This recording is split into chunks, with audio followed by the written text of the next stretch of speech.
You know, this is actually a good kind of metaphor that he's talking about right here. Like, usually he kind of goes off the rails and it doesn't make sense, but I'm like, that one made sense. I make a lot of sense. Y'all just too dumb to understand.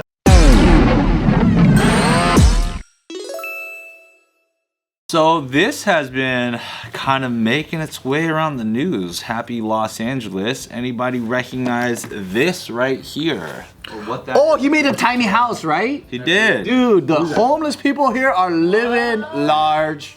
You get points, dude. You get points. How does everybody feel about that? You get to keep it. I've seen bigger. That's better than tents. I'd rather have that than all the tents. Is it on wheels? It's on wheel. It's transportable. Wow. And this came as a result because the city would continue to come up to him and tell him to remove or take down his tent. After a while, he's like, well, I can't keep on taking down my tent. So he decided to build a house. Wow. Wow. And technically, he can keep it up by way of city codes and the loop. If transients, homeless peoples did it clean like that, I'll be perfectly supporting them 1,000%. Really? In front of your business, though? But on streets, if there's a bunch of tiny homes on the sidewalks? Yep. But what if it's like a drug dealing den? Well, It's good business. is it clean? Yeah. It's fine. It's gotta be clean. What the It's fuck? gotta be clean. One of my buddies, he's a commercial real estate guy, and he manages some property in Pasadena somewhere. And he says there's this homeless guy that stays in the back, and they keep him there because he keeps all the other crazy homeless dudes off his block. Hey. He protects the He's like the enforcer. He's the enforcer, so he's like, hey, you better not kick it over here. They need him. They need him. And they're like, they have a relationship with him, and he's like, yeah, bro, those dudes were tripping over here. We got rid of them, blah, blah, blah. So I'm like, hey, sometimes it works out. I mean, if you could have that, that's amazing. that's fucking best case scenario. It's the ecosystem. yeah. That's rare as shit. Why? That doesn't normally happen. Because they usually tell their friends to come over, and then it becomes a shit show. But this guy's a staple of the community. Everyone gives him free food. They give him free coffee. They hook him up, and he's just like, he's living. The one by my studio, which was like half a block long, it just kept growing. Those dudes would just steal shit from cars. And Yeah. They constantly Because steal they don't bikes. have a regulator. But See, most places don't. That homeless guy, he's like the neighborhood cat that everybody likes to feed, and they'll catch the rat, they'll catch the bad shit, you know, like, that's what you need. Yeah. You can't have a bunch of stray cats just fucking up your shit, right? You gotta have the neighborhood cat that everybody loves. You know, this is actually a good kind of metaphor that he's talking about right here. Like, usually he kind of goes off the rails and it doesn't make sense, but I'm like, that one made sense. Yeah. And you're a cat guy. You're a cat guy. So next to I make a lot of sense. Y'all just too dumb to understand.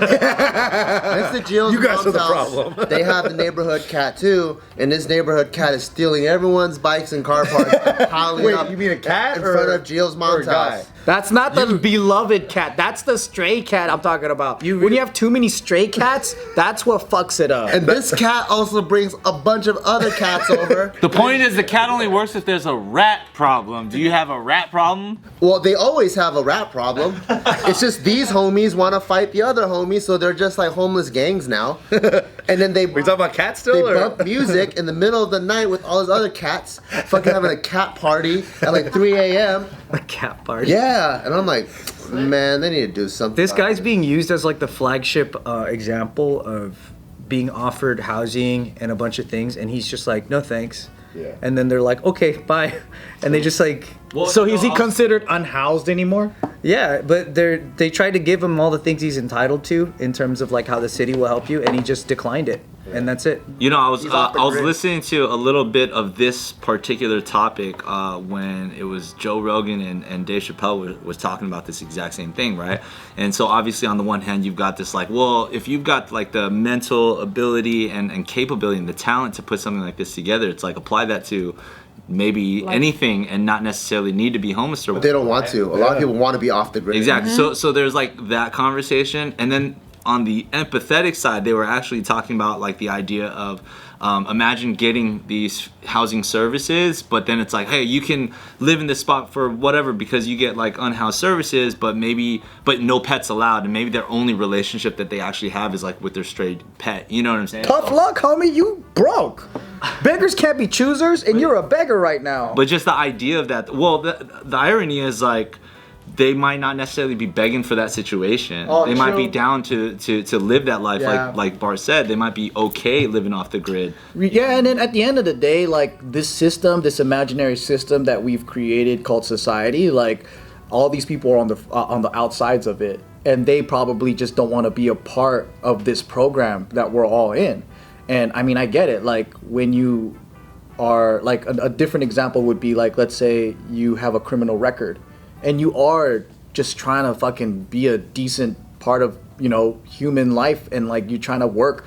All the jobs you get is like real shitty, and you want to maybe progress and all that stuff, but you have that record. You can't get a decent job. You got that stain on your record. You can't make the money that you used to make before. Let's say if you were like a really successful criminal and you're making like, tens of thousands of dollars every day, and then all of a sudden you go back to doing minimum wage and working with people that just, are so disrespectful to you. Your status is low again. Like, wouldn't you want to go back to something where you feel like the man again? Like, I would.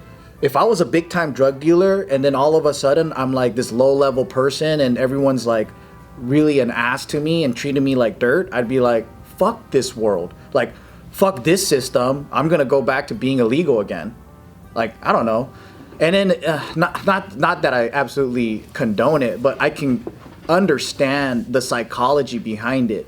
If you're given a choice, it is like, even we understand this, right? We work so hard, being a good student, doing what you're supposed to do, and then you get a 9-to-5 job, and then somehow it just doesn't really work out, or the company goes under, and then like you get bad luck, and you're like, I did everything right that I was supposed to do. I followed what society told me to do, and then it still fucking fucks up for me.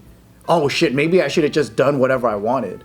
Not that not if it was. I mean, not saying that it's illegal. But There's a positive way to say the exact same thing you just said, though. To be honest, you know what I mean.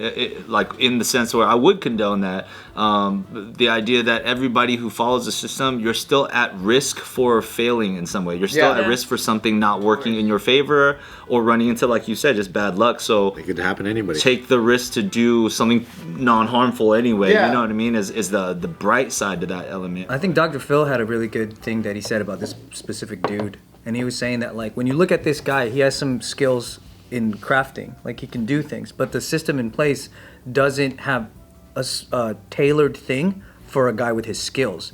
It has things for just everyone with no skills. So, like, if he wants to live in a home and be on the track, he's got to get rid of all his possessions because there's nowhere to put it. Yeah. So then he's back to just being a regular homeless guy and not like a homeless guy with a specific thing that they can nurture.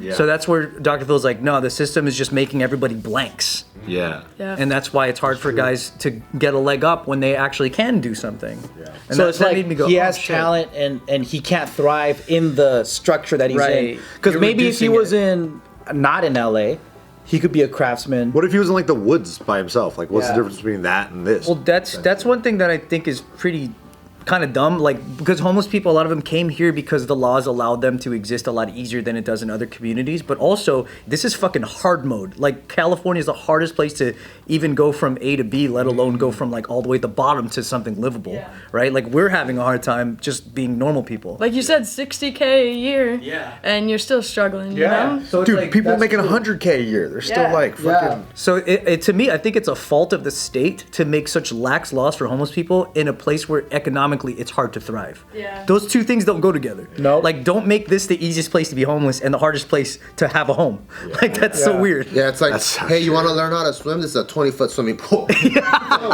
Can we start over there? What the fuck? Because like, if you want to even get out of homelessness, it's like, okay, a tank of gas is something fucking $8 at downtown. You know, you're like, what the fuck? Yeah. It does create a situation where there's a huge, like, rich and poor population. And LA feels like that because to do everything the right way, like let's say own a home, and live like in a nice neighborhood and all that, right? And follow all the laws, you actually have to have a ton of fucking money, or your family had to be here for so many generations and they passed down the house. Yeah. If you're like a new immigrant or you come from lower income, like it's really fucking hard to get out of your neighborhood and buy a decent home, because now the average house is like almost $1 million here. Yeah.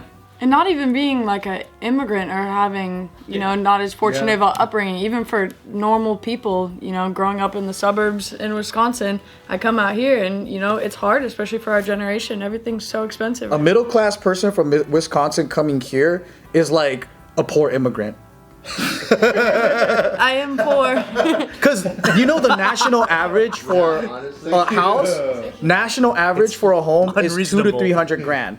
Like outside of California. Damn. And yeah, in California, the average is like 800 grand. So like that's Hey. After it dipped. after yeah. Yeah, that's the low, by the way. But that's almost 3 times the value. So like if you're from any other state and you come to California, that's 3 times that you have to have a better job, all that shit. So it's like, why? I will say though, if I was homeless, I'd probably come to California, and it has nothing to do with just the lax. It's also like the weather. If I'm gonna be like sleeping It's a good outside, place. if you're gonna survive the winter, yeah, I remember like hearing about like homeless people like in New York and stuff, and sometimes it would just they would just freeze in the night, and you know, police just gotta pick up dead bodies. Well, if you could build like that, you build like a shelter in Alaska. Yeah. Build a cool cabin. Igloo. Yeah. You just build an igloo. That's exactly where you want to be, building igloos. Then how hard is it to live in Alaska? It's pretty chill. There's salmon everywhere. Oh yeah, just get a fishing rod. It's pretty chill. There's salmon everywhere.